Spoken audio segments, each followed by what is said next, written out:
Hai hai hai, salam sehat, penuh semangat. Sobat Healthies dimanapun Anda berada, senang sekali kami kembali membersamai Sobat Healthies dimanapun Anda berada untuk kembali menyaksikan Pojok Podcast Fakultas Kesehatan Masyarakat. Dan kali ini kita akan mengunjungi salah satu fasilitas yang ada di FKM Undip. Apa itu? Ya, betul sekali, Laboratorium Komputer. Yuk, ikutin saya. Hai Sobat Healthies, sekarang saya sudah memasuki ruang laboratorium komputer di Fakultas Kesehatan Masyarakat Universitas Diponegoro. Ada apa saja di sini? Yuk kita explore bareng. Sobat Healthies, untuk tahu lebih banyak apa saja fasilitas yang ada di ruangan ini dan bagaimana penggunaannya, yuk kita berbincang dengan salah satu pengelola laboratorium komputer di FKM Undip, yaitu Bapak Muhammad Eko Hernawan Susetya SKM. Halo Pak Eko. Halo Mbak Dita. Boleh mengganggu sebentar Bapak? Boleh silakan Mbak. Kita berbincang sebentar ya Pak Eko. Pak Eko, ini ruang Labcom ternyata sangat banyak sekali fasilitasnya ya Pak. Boleh dijelaskan Pak, ada fasilitas apa saja di sini? Di sini kita punya 40 unit komputer dengan spesifikasi yang cukup canggih ya. Wah. Kemudian kita di lab komputer ini sudah dilengkapi dengan jaringan internet dengan kecepatan 1 GB.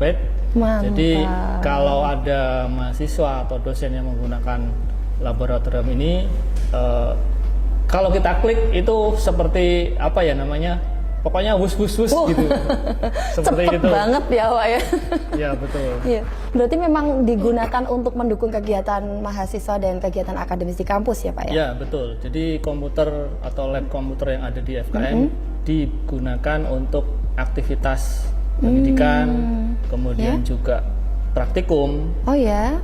Itu menggunakan lab sini. Lab di sini. Nah, kalau selain kegiatan yang di kampus, barangkali apakah juga bisa digunakan untuk mendukung kegiatan yang lainnya, Pak Eko?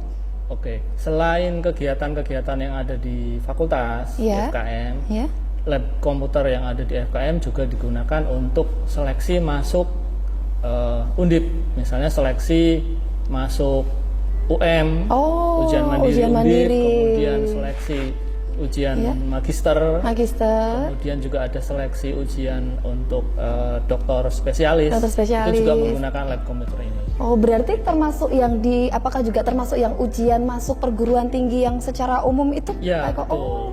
Ujian atau yang mungkin kita kenal dengan UTBK ya. UTBK. Kalau lebih familiar ya. UTBK familiar ya. Itu juga menggunakan lab ini. Nah mungkin Sobat Healthies yang juga pengen nih ya, mungkin pengen masuk Undip juga pengen ikut tesnya, boleh mungkin nanti bisa bergabung juga gitu, segera daftar.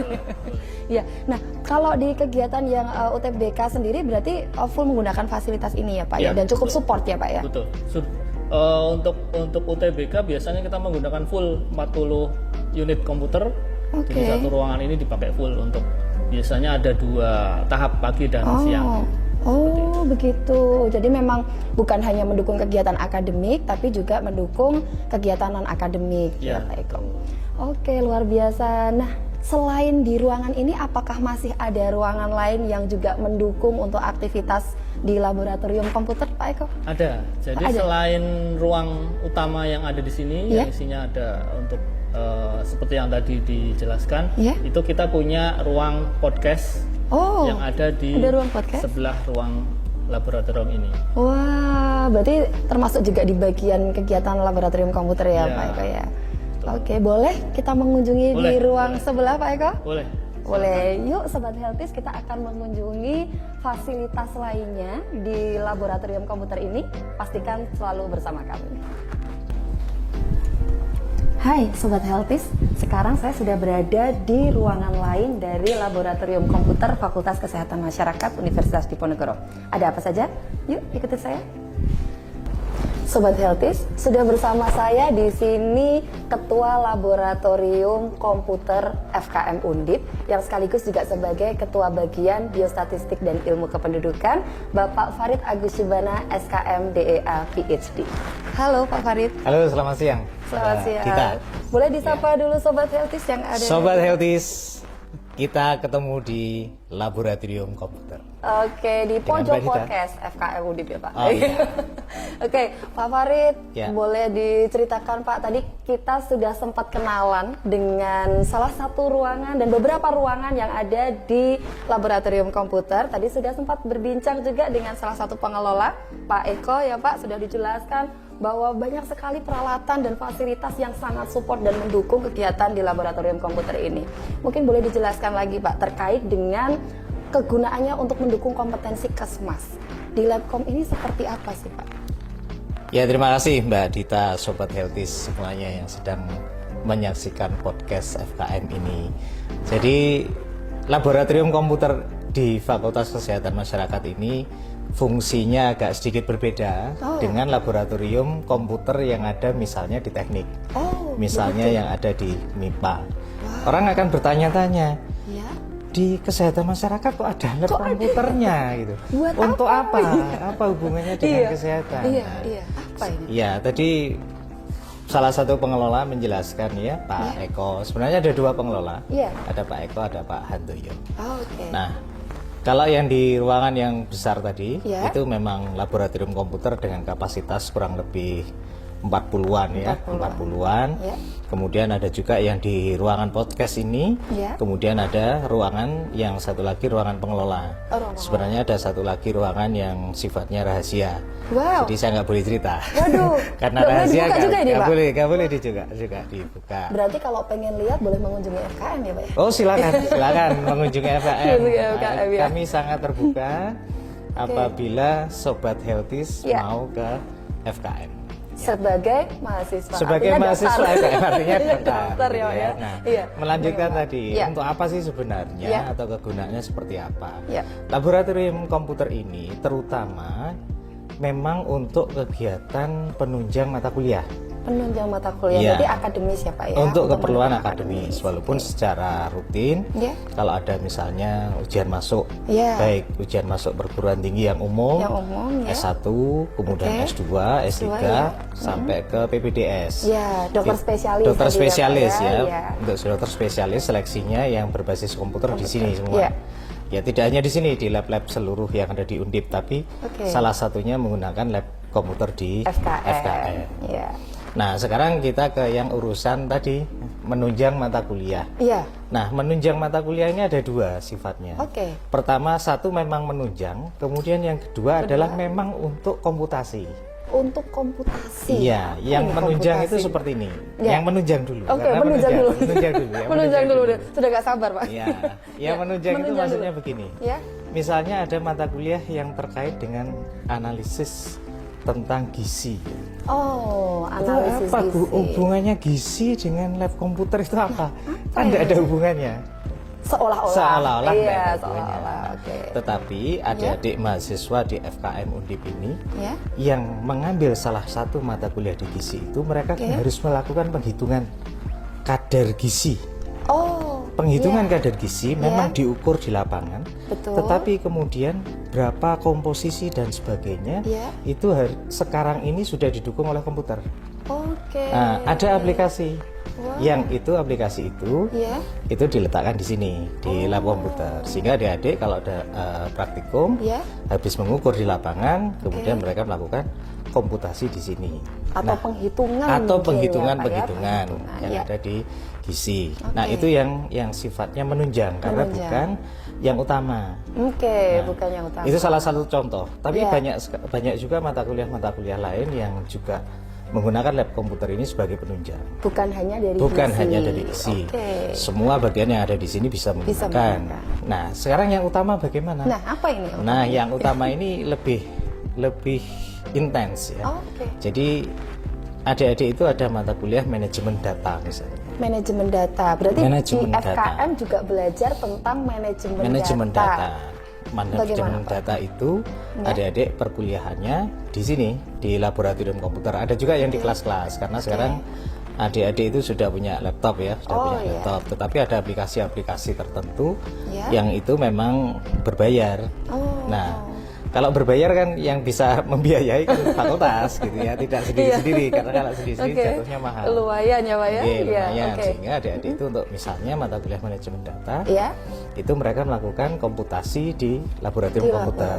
Nah itu utama, karena memang manajemen data sekarang itu tidak hanya ngambil data di lapangan, tapi mereka harus bisa melakukan pengolahan data.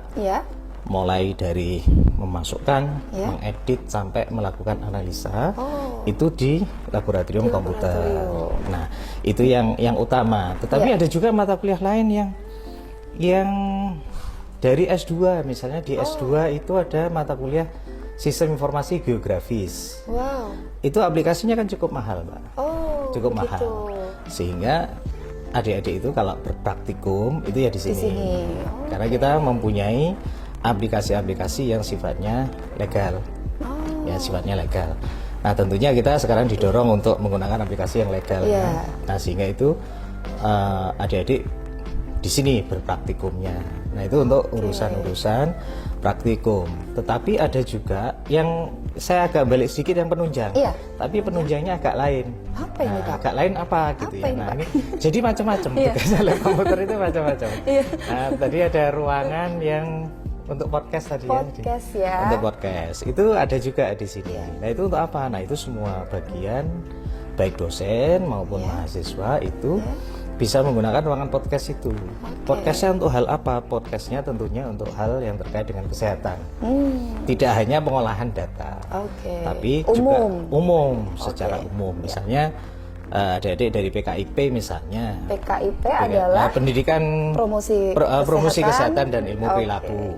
Nah itu adik-adik di sini bisa mengembangkan podcast tentang kesehatan.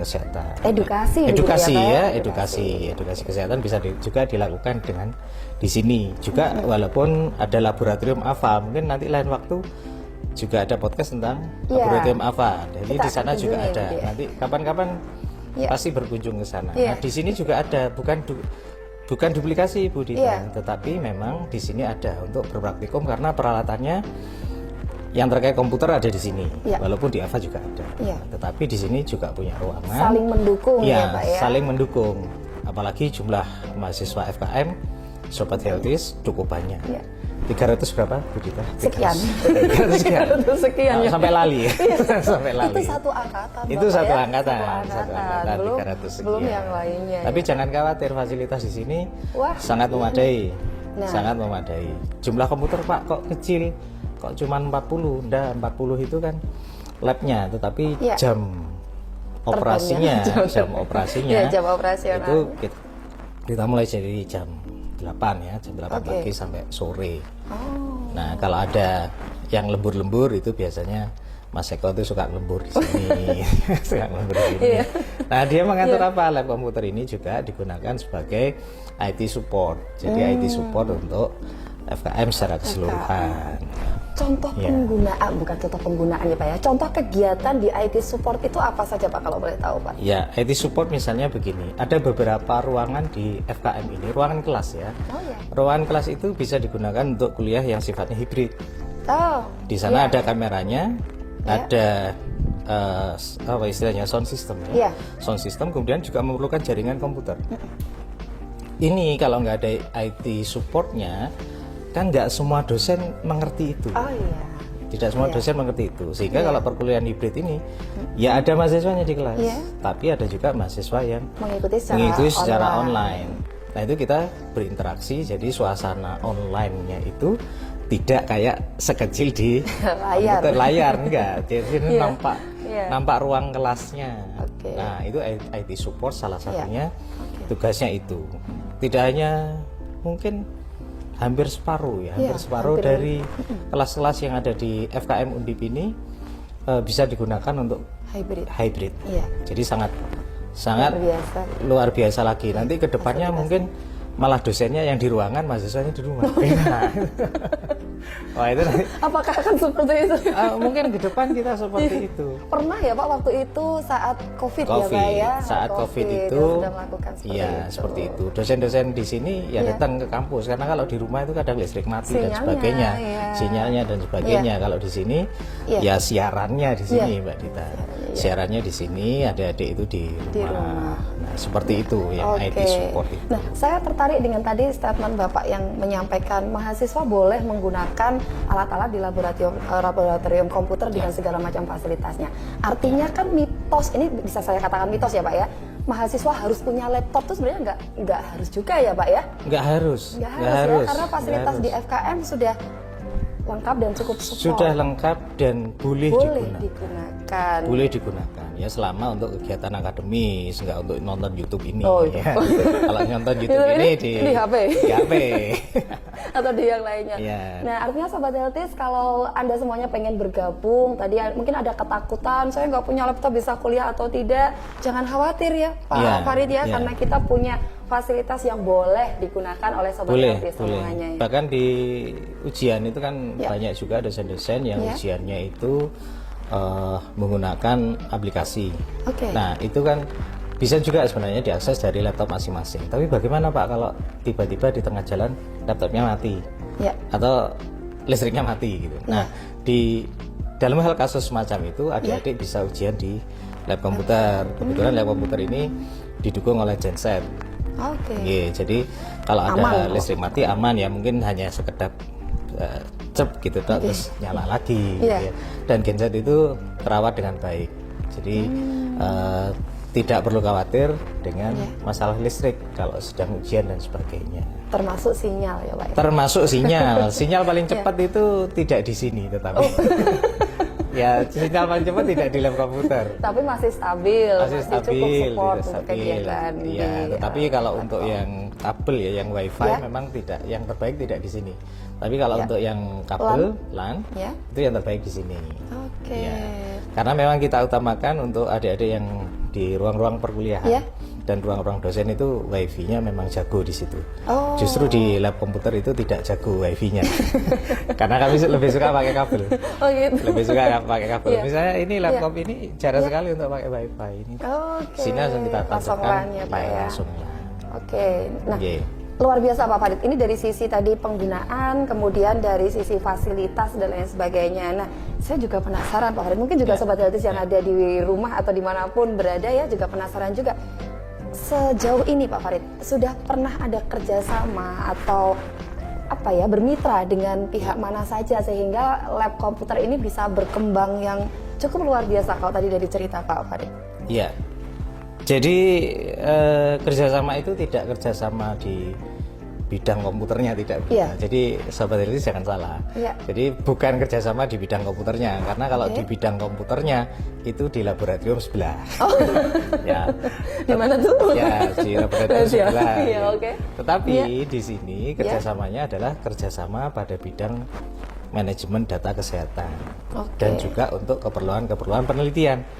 Ya, jadi teman-teman itu kalau misalnya sebelum adanya GFOM dan sebagainya itu kalau menginput data itu kan perlu pasukan yang banyak karena jumlah respondennya itu sampai ribuan ya. Itu nggak akan selesai kalau tidak dikerjakan di sini. Nah, itu dari Kementerian Kesehatan. Kemudian juga untuk pengelolaan data di BKKBN. Itu juga begitu di Dinas Kesehatan di Kemenkes di provinsi itu juga pernah melakukan pengelolaan di sini dan juga dari Bapak Ibu dosen yang ada di sini komputasinya ya di sini juga kalau konsultasi tentang statistik, jadi komputasi itu terkait dengan statistik dan juga interpretasinya itu dilakukan di sini. Jadi bukan di komputernya ya, tetapi di manajemen data, di penelitian ya semacam itu. Nah, mungkin boleh diceritakan sedikit Pak untuk Sobat Healthies yang barangkali sekarang masih sekolah di SMA begitu ya, yang mungkin butuh wawasan nih nanti kalau masuk di FKM sebenarnya pengelolaan data tadi itu fungsinya di bidang Kesmas itu untuk apa? Seperti apa? Supaya ada gambaran ya nanti biar wah saya makin mantep nih mau bergabung di Kesmas begitu. Di Kesmas atau di K3 ya, maksudnya di Fakultas Kesehatan Masyarakat maksudnya di Fakultas Kesehatan Masyarakat yang kita tahu Fakultas Kesehatan Masyarakat ada beberapa prodi. Yang S1-nya ada 2, yang S2-nya ada 4, kemudian S3-nya ada 1. Nah, sebenarnya untuk apa sih gitu ya? Untuk apa sih begitu? Jadi seringkali adik-adik yang masuk ke FKM itu dulu itu kesasar gitu ya. Kesasaran nggak dulu ya Pak ya? Dulu. Tapi akhir-akhir ini saya sering tanya bahwa nah ini pilihan pertama, kedua pilihan pertama. Sudah mulai banyak pilihan pertama. Dan lumayan ketat ya Pak. Dan lumayan ketat. Lumayan kita ketat. Bisik-bisik aja Pak. Biar lumayan ketat. Lumayan ketat ya. Oke. Nah, tadi lab komputer ini dan tadi untuk manajemen data itu sebenarnya di mana sih? Gitu ya. Nah, di dalam kesehatan masyarakat itu kita tidak mengobati orang per orang. Kita yang kita obati dalam tanda petik adalah yang ada di masyarakat. Nah, yang ada di masyarakat itu kita kan ngumpulin data nih, ngumpulin data di masyarakat. Kita melakukan survei. Misalnya yang sekarang lagi tren itu kan stunting ya, stunting masalah gizi dan sebagainya. Nah itu kita kan harus melakukan pengukuran. Pengukurannya di mana? Pengukurannya di masyarakat. Pengukuran di masyarakat itu kalau zaman dulu kan kita pakai lembaran-lembaran itu. Survei itu ya Pak survei, ya? Dicatat gitu. Nah sekarang kan enggak, sekarang sudah pakai digital. Nah pengembangan digitalnya di sini, pengembangan kuesionernya di sini. Kuesioner itu daftar pertanyaan yang untuk mengisi itu di sini karena itu bentuknya digital. Nah setelah itu diambil dari lapangan, datanya dibersihkan. Dibersihkannya di mana? Dibersihkannya di sini. Ditata dan sebagainya, mungkin kurang lengkap dan sebagainya itu di sini. Dilengkapi di sini. Setelah data itu bersih, maka kita lakukan analisa. Nah analisa itu seperti apa? Analisa itu misalnya dilihat rata-rata usia anak-anak stunting itu berapa? Nah itu nanti masuk ke statistik. Dihitung. Di SMA ada kok itu. Ada ya? Kita ada ya? Ada dihitung rata-rata, lebih maksimum minimum dan sebagainya. Itu kita lakukan komputasi di sini. Nah, kenapa penting untuk melakukan komputasi ini? Nah, ini untuk mendukung pengambilan kebijakan. Berarti ini ada korelasi atau hubungannya dengan pengembangan keilmuan yang lain. Pengembangan keilmuan yang lain. Ya, di Kesmas. Di Kesmas. Nah, itu terkait dengan intervensi Bu Tita. Misalnya, anak-anak stunting di suatu wilayah itu kan tidak sama. Yang di wilayah sana ini ternyata masalah stuntingnya bukan karena masalah kurang gizinya, tetapi ada penyakit. Nah, maka intervensinya akan berbeda dengan wilayah lain yang dia penyebabnya misalnya karena kemiskinannya. Karena asupan makanannya salah. Ada juga daerah-daerah yang dia karena perilakunya. Perilaku ibunya kurang bagus dalam pemberian makanannya, sehingga ini membutuhkan suatu analisa data supaya intervensinya nanti juga tepat. Pengambilan kebijakannya juga tepat. Nah, itu semua membutuhkan dukungan dari manajemen data, membutuhkan dukungan dari laboratorium komputer. Jadi seperti itu. Apa namanya nih? Kaitannya gitu. Kaitannya ya. Artinya kan berarti memang analisis data ini menjadi basic ya Pak ya, dasar untuk bisa tadi ada ketepatan untuk intervensi. Mungkin ketepatan analisis dulu, baru ketepatan intervensi, juga untuk pengambilan kebijakan, dan seterusnya. Nah, luar biasa ya. Nah mungkin Pak Farid tadi kan sudah diceritakan nih ada kerjasamanya cukup banyak, bahkan tadi dari Kemenkes, dari Pengelolaan Data dan lain sebagainya. Nah kalau mungkin ada cita-cita atau rencana Pak Farid ke depannya, harapannya nanti bagaimana untuk pengembangan di laboratorium komputer ini? Jadi pengembangan yang akan kita lakukan ke depan itu lebih banyak ke arah melihat bagaimana situasi perkembangan informatika sekarang ini. Misalnya sekarang ini untuk analisa data misalnya, sekarang kan mulai masuk ke big data, penggunaan data besar yang ada di internet, yang ada di luar sana. Itu laboratorium komputer ini untuk kecukupan internetnya sudah, tetapi untuk kebutuhan server misalnya yang perlu menambahkan lebih besar lagi kapasitasnya, dan juga untuk kemampuan yang ada di masyarakat. Jadi kemampuan yang ada di masyarakat itu apa maksudnya? Maksudnya adalah adik-adik mahasiswa, dosen dan sebagainya itu mereka jadi melek teknologi. Sekarang bukannya tidak, tetapi lebih melek teknologi untuk penggunaan data-data yang tersebar di luar sana kita analisa menjadi lebih baik, sehingga di sini nanti kapasitas komputernya harus kita ikuti, Bu Dita. Jadi kalau kita lihat spesifikasi komputernya itu memang dari tahun ke tahun harus di-upgrade gitu ya. Mungkin nanti Bu Dita kalau melihat komputer ini, lab komputer ini secara lebih jauh, mungkin nanti akan melihat seperti gudang, nggak dipakai gitu ya. Padahal komputernya masih bagus. Itu terpaksa kita pensiun kan, karena sudah nggak memenuhi spesifikasi yang ada di sini. Jadi upgrade komputer itu kita lakukan secara rutin.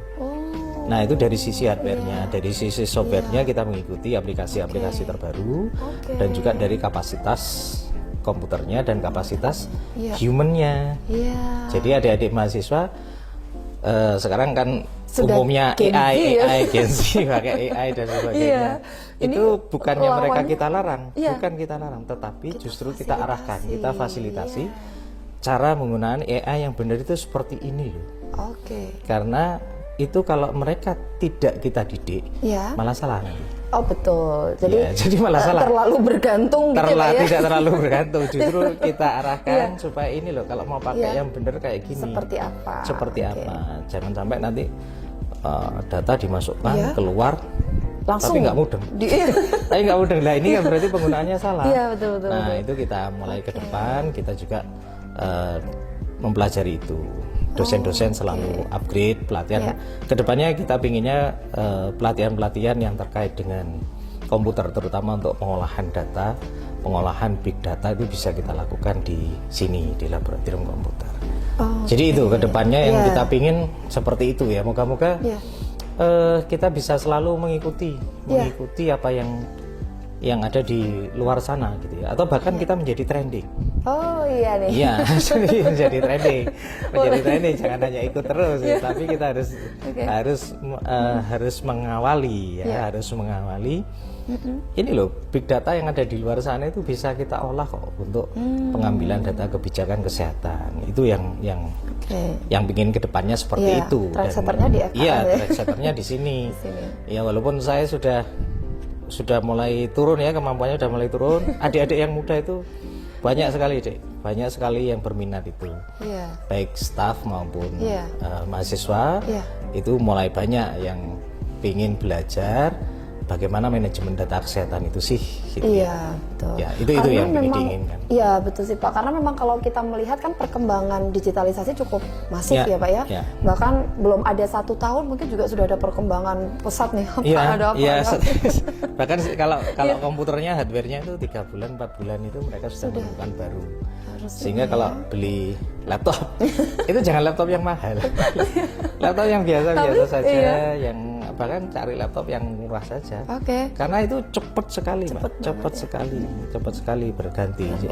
Ya itu dari sisi teknologi ya, tapi mungkin dari sisi lain ada hal lain yang perlu kita pertimbangkan, baik bagi adik-adik yang masih SMA maupun yang nanti akan lulus dari FKM.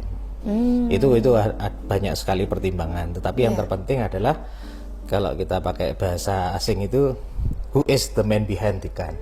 Jadi yang penting orangnya, bukan pistolnya. Pistolnya itu maunya komputernya. Komputernya canggih tetapi hanya untuk ngetik misalnya. Tapi ngetiknya itu adalah ngetik yang bermanfaat untuk penelitian, untuk pembuatan artikel, untuk macam-macam lah, untuk promosi kesehatan dan sebagainya. Itu yang kita tekankan pada adik-adik yang kuliah di sini. Tapi nggak usah stres, itu fun semua. Fun banget ya Pak ya. Fun banget. Menyenangkan sekali dari cerita Bapak nih kayaknya.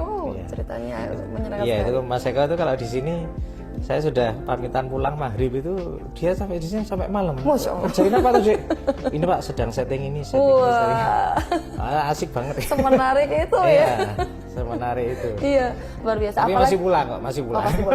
Alhamdulillah masih ingat.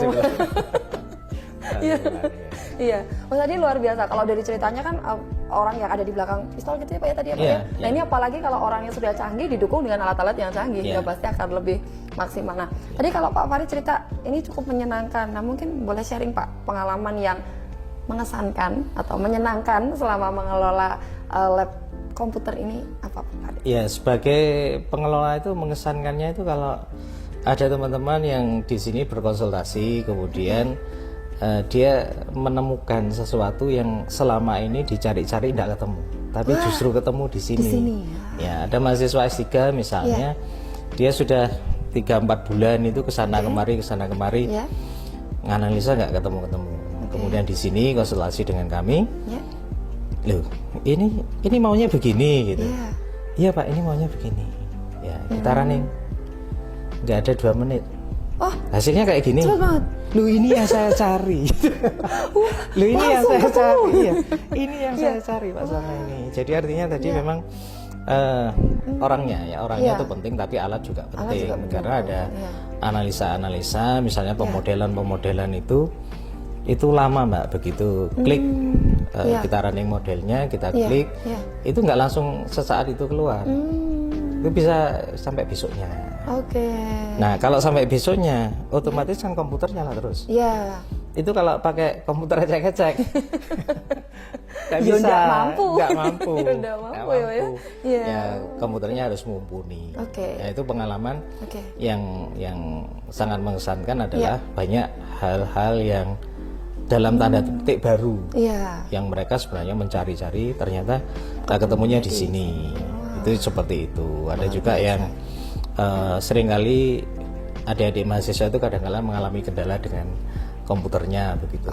Tetapi di sini dibantu oleh para teknisi, kemudian ternyata bisa gitu. Itu suatu pengalaman yang menarik bagi kami, bisa membantu gitu ya, membantu. Dan semua itu gratis Bu Dita.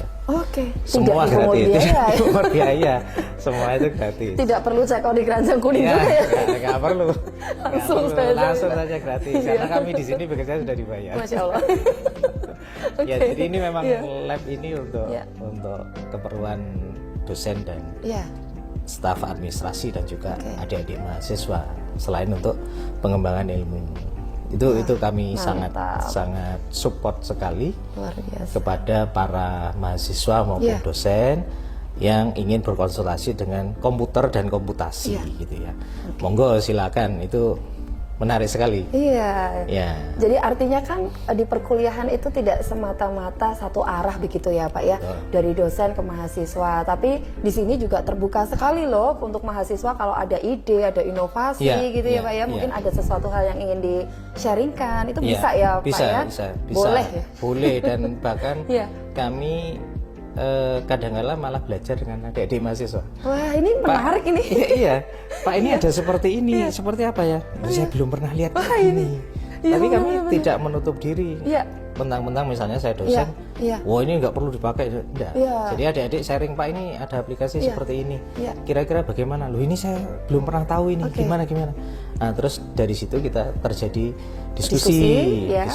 Nah, kemudian ternyata kita menemukan sesuatu yang baru, khususnya untuk implementasi di bidang kesehatan. Karena sebagian besar kan aplikasi-aplikasi itu sebagian besar itu untuk game biasanya. Tapi bagaimana aplikasi game itu kita modifikasi untuk edukasi. Nah, itu hal-hal semacam itu kadang malah kami nggak tahu, lebih tahu adik-adik mahasiswanya. Karena mereka juga sebagai user Pak pada nantinya ya Pak ya, dan di Gen Z juga kan sangat dekat sekali dengan digitalisasi ya. Jadi betul. Artinya memang sharing ini juga bisa memunculkan ide dari pengelola juga. Dari pengelola, dari staff juga yang ada di sini. Luar biasa loh. Sangat jadi itu funnya itu mau ikutan fun ya bergabung. Nah, mungkin boleh Pak Farid, tadi sudah banyak sekali yang diceritakan, dan saya yakin Sobat Healthies dimanapun Anda berada juga sudah mulai terbuka tentang apa ini lab komputer, bagaimana relevansinya terhadap bidang kesehatan masyarakat. Nah, mungkin sekarang closing statementnya Pak Farid untuk mengajak Sobat Healthies bisa bergabung bersama di Kesmas atau ada closing statement yang lain, silakan. Agak sulit bagi saya karena di Kesmas itu menarik semua. Di Kesmas menarik semua. Iya lagi ya. Menarik semua. Jadi teruslah belajar, karena dengan belajar itu Anda akan menemukan hal-hal yang baru. Nah, itu closing statement dari saya. Oke, luar biasa. Terima kasih Pak Farid atas kesediaan waktu yang sudah diluangkan untuk berbincang-bincang. Terima kasih pojok podcastnya juga ruangannya. Nanti boleh kita kapan-kapan main lagi ya Pak Farid ya. Silakan. Oke, terima kasih Pak Farid dan Sobat Healthies dimanapun Anda berada. Demikian tadi kita sudah berbincang dengan Ketua Lab Komputer Fakultas Kesehatan Masyarakat Universitas Diponegoro, termasuk juga pengelola, dan sangat menarik bukan?